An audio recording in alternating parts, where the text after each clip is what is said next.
qui aujourd'hui a donné un autre cachet à cette association. À la fin de notre point de presse à Dakar, nous avons eu à nous entretenir avec M. Dian, qui nous a dit qu'il a proposé le Festival des Rizières au niveau de l'UEMOA, quelque chose qui est à saluer par rapport à cette activité. C'est-à-dire aujourd'hui, le Festival des Rizières va représenter le Sénégal au niveau de l'UEMOA. Par rapport à l'innovation, c'est qu'on a eu un fruit des deux dernières éditions qui ont été passées, de pouvoir créer un groupe qui s'appelle Mondojip, aujourd'hui qui va passer à l'Alliance française de Ziguinchor, qui est passé déjà hier à Banjul et qui a joué mardi dernier à l'Esprit français de Dakar. Donc après cette édition-là, il y a des dates qui ont été retenues en Europe.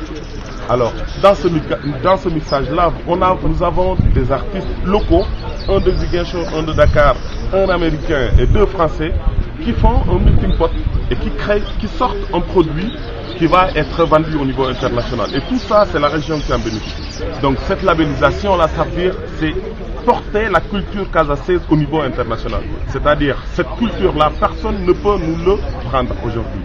Ce serait ce qu'on fait comme activité pendant le festival, ce serait quelque chose qui nous appartient. Ça peut rapporter à la région, c'est que au moment où l'on fera ces activités-là, vous verrez toutes les chaînes de télévision du monde qui se déplaceront, de grandes têtes d'affiches pourront venir parce que ce serait un festival qui va tourner avec de gros budgets, qui pourrait faire l'affaire de toutes les activités économiques qui se feront dans la région.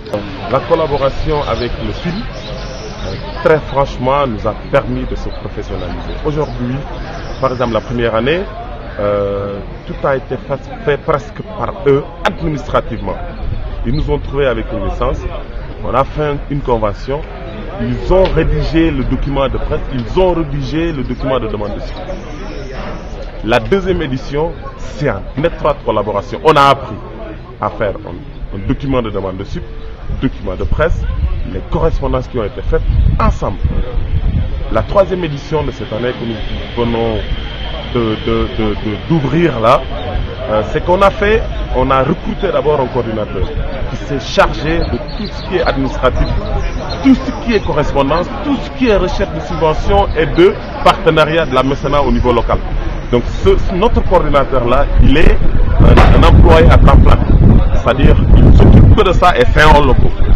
Voilà. Alors aujourd'hui, le partenariat là nous a rendu mais plus haut de par le lien qui nous lie avec les artistes, parce que quand on fait venir un artiste, on lui fait signer un contrat, on lui donne une avance et tout est affiché. C'est-à-dire avant qu'il ne rentre, on lui demande une fiche technique. Et tout, maintenant aujourd'hui, tous les artistes qui passent pour faire une prestation pendant le Festival des Rizières, on leur remet une attestation, on leur demande une fiche technique. Et eux, ils se font c'est une professionnalisation d'eux-mêmes en tant que tel. Donc aujourd'hui, s'ils doivent partir ailleurs, ou ils doivent sortir un album, ils ont déjà un feedback, ils ont déjà un pressbook bien fourni pour être au niveau de tous les artistes qui sont dans le monde. Alors, pour le moment, on n'est pas encore arrivé à la fin. On va attendre jusqu'à la fin du festival pour faire le bilan et pouvoir commencer à parler de ça. C'est-à-dire, il y a une chance déjà parce que celui qui représente le film au niveau du Sénégal ici, il vit presque à Diembéring parce qu'il a une maison à côté de la mer à Diembéring. Alors, le deuxième volet, c'est que il n'est pas exclu de re-signer une autre convention avec le film parce que pendant les 3 années de collaboration, certes il y a des hauts, il y a des bas, il n'y a jamais eu de problème. Donc, déjà qu'il y a un voyage qui est prévu au mois de novembre avec le conseil rural ou le ministère, il y a des possibilités de re-signer notre convention avec eux. Donc, moi je pense qu'il n'y a pas de crainte. Et en plus de ça, aujourd'hui, c'est pas les seuls. Il y a des gens qui veulent collaborer avec l'association Tamanou et relancer ce festival de façon à ce que ça soit la vitrine culturelle du pays.